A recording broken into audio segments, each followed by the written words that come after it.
కళ్యాణం చూసిన వారిది వైభోగం కళ్యాణ రాముని రూపం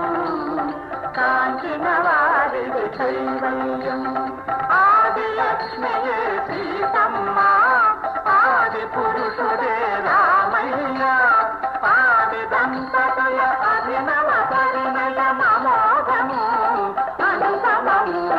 సీతారాముల కళ్యాణం చూసిన వారిది వైభోగం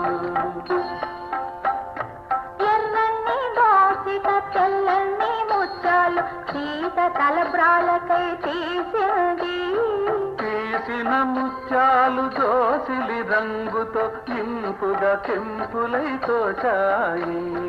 కెంపులనుకున్నది రామయ్య మైకాల సోకగా నీలమ్ములైనా